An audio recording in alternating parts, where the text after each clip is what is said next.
Não poderia deixar de ser, hoje aqui já foi pauta muito intensa a questão do presidente Lula. Eu quero dizer que uma grande injustiça está se efetivando no Brasil. A condenação sem prova, a condenação por convicção de Luiz Inácio Lula da Silva.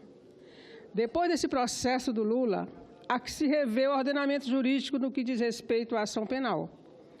Isso vai abrir um precedente cujos efeitos ninguém é capaz de dimensionar. Qualquer juiz da menor e mais longínqua comarca vai poder usar esse dispositivo da condenação por convicção. E como o judiciário atingiu um grau de politização inimaginável há algum tempo, vai se abrir uma porteira de perseguição política e pessoal. Vê-se claramente a satisfação de alguns com sorrisos marotos porque pegaram o Lula.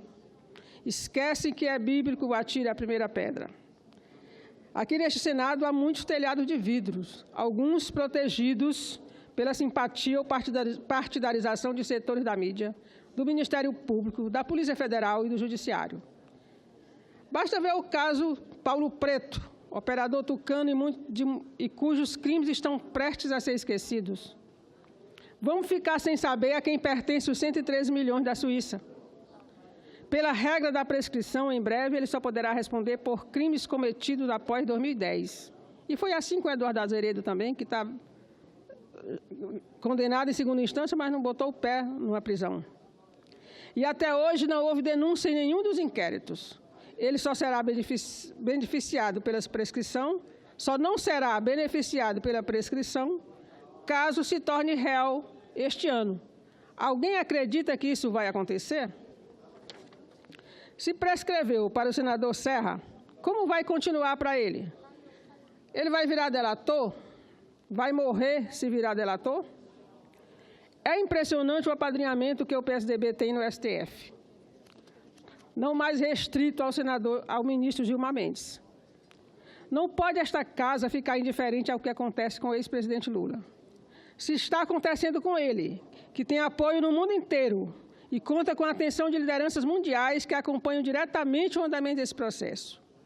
No Brasil, nomes respeitadíssimos da intelectualidade, do mundo jurídico, da classe artística, dos movimentos sociais e grande parte da população, sobretudo os mais pobres, sofrem com o que estão fazendo com Lula, que só fez o bem para este país, inclusive para os setores que o perseguem. Pois bem, se acontece com ele, uma liderança mundial, não pode acontecer com outros aqui? A não ser que esteja valendo o acordão com forças armadas, com o Supremo, com tudo. A sangria será estancada? Eu até desconfio que sim. Moro já está dando por finalizada a sua missão. Ao prender Lula, vai ser laureado nos Estados Unidos, seus verdadeiros patrões, e ficar por lá. O espetáculo da prisão de Lula está montado. A Rede Globo já deve ter o script e os atores escalados e ensaiados. Já deve ter as informações e o mapa georreferenciado para posicionar suas câmeras e seus helicópteros, para não perder o melhor ângulo dos fatos e imagens para o seu próximo filme. Quem sabe esse cubra o fracasso do primeiro. Quase ninguém acreditou que a lei é para todos. Vale repassar o histórico do processo. Tudo gira em torno de um apartamento que atende pelo nome pomposo de triplex no Guarujá.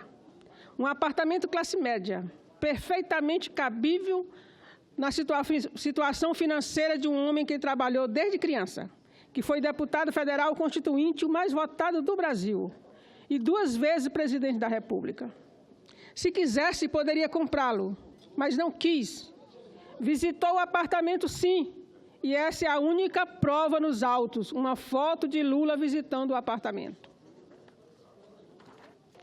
Daí teceu-se uma trama de filme. Se fosse possível acessar os bastidores e os documentos negados à defesa, a não aceitação de testemunhas, como o advogado Tacla Duran, que tem muito a dizer e deixou no ar a denúncia de uma fraude nos documentos da Odebrecht, que teriam sofrido adulteração.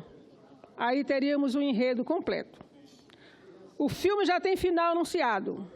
TRF4 julga o recurso dia 26, entrega ao Moro talvez no mesmo dia e ele dá entrevista no Roda Viva à noite, ao vivo e em cores. Já está marcada essa entrevista anunciada, inclusive. Lula estará no Paraná, na caravana da cidadania. Pode ser preso dia 26, dia 27, ou na Sexta-feira Santa, ou no dia 31, aniversário do golpe militar. Seria simbólico fechar o golpe parlamentar civil no aniversário do golpe militar. Seria o encontro da história tenebrosa de 64 com outra história tenebrosa em 2018, começada em 2014. Nesse processo, só vale a verdade do juiz Sérgio Moro, com seus métodos stalinistas de interrogar, induzindo respostas e coagindo as pessoas a citarem Lula. Léo Pinheiro mudou o depoimento na terceira coação do juiz. Só ele sabe e poderia dizer as ameaças que recebeu. Não o fará, quem sabe num livro futuro. Mas outras testemunhas o fizeram, sem que isso repercutisse ou tivesse a atenção merecida pela gravidade que carrega. Testemunhas disseram que foram coagidos a citar Lula. Lula resiste, é impressionante sua serenidade. Continua indo aonde o povo está, mobiliza plateias de crianças a idosos e é líder absoluto nas pesquisas eleitorais. E é isso que a elite brasileira, donatária desta capitania chamada Brasil, não perdoa. Ela se acha donatária. Lula ainda teria um recurso no STF, um habeas corpus preventivo, mas a presidenta do STF já não vai pautar. Entre aspas, não aceita pressão. Estão repetindo toda hora essa fala dela nas televisões. De quem, presidenta? O PT não foi lhe pressionar, foi pedir para pautar, não pediu seu voto a favor. A senhora que ficou avexada com a visita dos parlamentares do PT, às claras, não se avexa em receber um presidente da República, usurpador de poder, declaradamente corrupto, sem agenda e sem pauta, presidenta? Desculpa, excelência, mas dizer que tratou de segurança pública a pequena senhora, a pequena STF e a pequena inteligência do povo brasileiro. Me concede uma parte? Senador Lindbergh. Senadora Regina, Vossa Excelência está fazendo um grande pronunciamento, como sempre faz. Eu me lembro aqui na nossa resistência ao golpe, que foi aquele impeachment, das falas de Vossa Excelência. Esse discurso seu é memorável, Vossa Excelência tem razão. E eu trago aqui, senadora Regina, rapidamente, a Constituição, porque o Supremo tem um dever de guardar a Constituição Federal, e a Constituição Federal, no artigo 5º, inciso 57, diz o seguinte: ninguém será considerado culpado até o trânsito em julgado de sentença penal condenatória. Isso aqui, se for para mexer no artigo 5º, inciso 57, tinha que ser o Congresso. Mas só, na verdade, isso aqui é cláusula pétrea, viu? É o artigo 5º da Constituição. Nós temos que ter uma Assembleia Nacional Constituinte para mexer nisso. Estão rasgando uma cláusula pétrea. E o mais grave, Vossa Excelência foi muito feliz. Há uma nova maioria no Supremo. Hoje mesmo houve outra decisão de ministro do Supremo concedendo habeas corpus a pessoas que tinham sido condenadas em segunda instância. Então, o que a gente quer aqui, casuísmo não é pautar, casuísmo é deixar de pautar. Estão deixando de pautar por causa do Lula. Porque se não fosse o Lula, já estava pautado. Todas as matérias sobre o tema não vão para o plenário.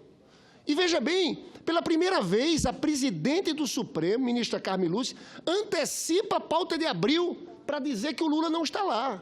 Se há uma pressão, senadora Regina, é a pressão da Rede Globo, em cima desse movimento que está sendo feito no Supremo Tribunal Federal. Então, eu quero aqui parabenizar o pronunciamento de Vossa Excelência. Sabe qual é o desespero deles, senadora Regina? É que eles achavam que o Lula ia estar morto depois dessa perseguição toda. Quantos artigos foram publicados nos jornalões dizendo o seguinte: quando o Lula for condenado por Sérgio Moro, ele vai despencar na pesquisa. Sabe o que aconteceu? Subiu 5 pontos. Depois disseram o seguinte: quando ele for condenado pelo TRF, ele está acabado. Continuou subindo. E agora vem com essa escalada para tentar prender o Lula. Se eles acham que vão destruir o Lula, estão enganados. Eles, na verdade, estão fortalecendo o mito. O mito de Luiz Inácio Lula da Silva, que cresce, sabe por quê? Porque mudou a vida do povo do povo mais pobre, tirou 32 milhões de pessoas da pobreza extrema, conseguiu fazer inclusão nas universidades dos jovens, filhos de trabalhadores, negros, moradores da periferia. Eu tenho uma certeza, essa perseguição não vai adiantar nada. Até se prenderem injustamente o Lula, vai ser um preso político, como na história tiveram vários outros presos políticos. Eu tenho certeza que o povo vai entender o que está acontecendo e ele só vai crescer. E Lula crescendo, cresce a luta do povo trabalhador brasileiro. Parabéns pelo pronunciamento, senadora Regina. Obrigada, senador Lindbergh. Senador Jorge está querendo falar também. Eu queria cumprimentar a Vossa Excelência, senadora Regina Souza. Nós trabalhamos muito hoje à tarde, recebendo os representantes dos movimentos sociais que estão organizando o Fórum Alternativo da Água, o FAMA 2018, que, no fundo, nós temos dois fóruns, temos o institucional e temos o Fórum Alternativo, onde a voz da sociedade, as preocupações da sociedade vão estar postas. Mas eu queria cumprimentar a Vossa Excelência por esse discurso e dizer, líder Lindbergh, que é só isso que nós queremos, que o Supremo, como poder moderador, possa deliberar sobre essa matéria. Mas eu estou dando um exemplo agora concreto. Aqui, na internet, na revista Exame, a partir da Agência Brasil, sai uma decisão do TRF4, determina a destruição de áudios dos advogados do Lula. Então, veja, um juiz, Ministério Público, fizeram escuta nos advogados do presidente Lula, divulgaram esses áudios, num deles eu, falando com o advogado, foi tornado público, e agora o TRF4, o Tribunal Regional 4, diz que isso é ilegal, que foi um crime, e que tudo que foi gravado tem que ser destruído. Mas a ilegalidade foi praticada, o abuso de autoridade foi cometido, pessoas foram desmoralizadas, eu mesmo sofri uma série de ações em redes sociais, e agora eu digo, quem estava divulgando cometeu uma ilegalidade, porque a Constituição garante que se possa conversar com o advogado, que tem o direito da privacidade da conversa com o advogado. E a única coisa que eu estava propondo naquela época era que o presidente Lula, que estava sofrendo aquela condução coercitiva criminosa, pudesse se rebelar, naquela época, contra aqueles que já estavam ali com um jogo de cartas marcadas, querendo destruir a vida dele. Agora, a Justiça Superior, o TRF, o tribunal, está dizendo que tem que ser destruído tudo aquilo, que aquilo foi ilegal, que o advogado não podia ter sido grampeado. E os noticiários todos que divulgaram isso, será que vão botar notas dizendo, olha, nós erramos, desculpa, aquilo ali que a gente falou, aquilo que a gente divulgou era uma ação criminosa e nós não sabíamos? Só que vindo do Judiciário. Então, acho que por isso que tem que ter uma ponderação. O Supremo tem que cuidar, o STJ tem que cuidar, nós não podemos. Um juiz é um ser humano. Um membro do Ministério Público é um ser humano, concursado, pessoas competentes, mas também erram. Também cometem abuso, como aqui nesse plenário também. Mas aqui a gente é eleito. Se fizer muita bobagem, se fizer bobagem, não se reelege. Mas e quando alguém comete um crime? Aquele lá do Rio de Janeiro, que andava nos carros importados, que ele mandava prender, agora foi condenado. Mas quantas pessoas ele condenou injustamente? Quantas vidas ele destruiu? Então, eu não quero nada contra um poder que é fundamental. Eu defendo, tenho muito respeito pelo Ministério Público, pelo Judiciário, mas nós, nesse momento, não podemos seguir tendo esse estrelismo, pessoas querendo estar acima da lei, da Constituição. Se estão... Olha, senhora senadora Regina, no caso do presidente Lula, vale aquela máxima, não tem ninguém acima da lei, mas não tem também ninguém abaixo da lei. Acima da Constituição, abaixo da Constituição. Estão querendo pôr o presidente Lula abaixo da Constituição e das leis. Isso é injusto. Isso não está certo. Eu não estou querendo saber qual é a decisão do Supremo sobre esse assunto de prisão em segunda instância. Eu só queria, e faço um apelo de novo à presidente Carmen Lúcia, que ela ponha em apreciação a matéria. Vamos ouvir, vamos assistir o plenário do Supremo Tribunal Federal, presidente Paim, deliberando sobre isso. O que o Supremo deliberar, nós vamos ter que obedecer e acatar. Tão somente isso. Parabéns, senadora Regina Souza, pelo pronunciamento. Obrigada, senador.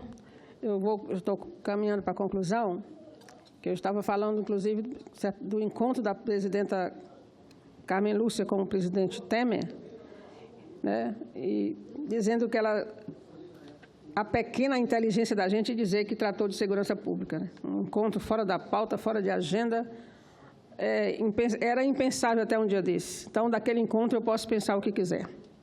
E repetir aqui o que o senador Jorge Viana falou. Aliás, uma emissora de TV disse que não podia julgar o habeas corpus do Lula porque tem uma fila de 4.000 na frente. Desde quando isso existe, essa fila? Desde quando é obedecida essa fila? Assim, semana passada deu um habeas corpus para um prefeito de Embu das Artes que foi eleito, ganhou do PT com discurso contra a corrupção. Fazia campanha contra a Dilma, puxava fora a Dilma. E aí descobre-se que ele pertence ao PCC, com gravação, com tudo. Ele fugiu para o Paraguai, ficou aguardando até sair um habeas corpus e voltou para a prefeitura. Como é que não pode julgar o do Lula? Então, é aquilo que a gente diz, 2 pesos, 2 medidas. E eu termino exatamente com a frase que o senador Jorge falou. É verdade que ninguém está acima da lei, mas também é verdade que ninguém está abaixo dela. Estão tratando o Lula abaixo da lei. Tá? Salve Luiz Inácio Lula da Silva, o melhor presidente que o Brasil já teve. Senadora Regina Souza, me permite só complementar, dentro do seu tempo, na mesma linha que falaram hoje todos os senadores que usaram a palavra. Ninguém aqui quer interferir no resultado, no julgamento. O que os senadores aqui, inclusive o presidente da Casa, de forma suprapartidária, pediram, bote em votação.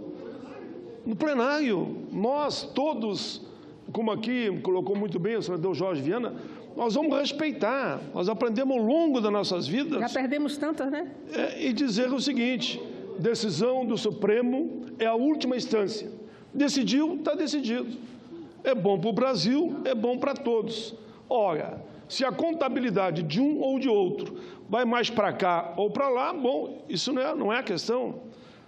Só os juízes é que vão decidir no momento que ela botar a matéria em votação. Meus cumprimentos ao brilhante pronunciamento de Vossa Excelência e fica o apelo aqui à ministra Carmen Lúcia. É um apelo, não é pressão, é um apelo. Coloque em votação. O Brasil, nós todos, com certeza, como manda a história e a própria Constituição, vamos respeitar o resultado do Supremo.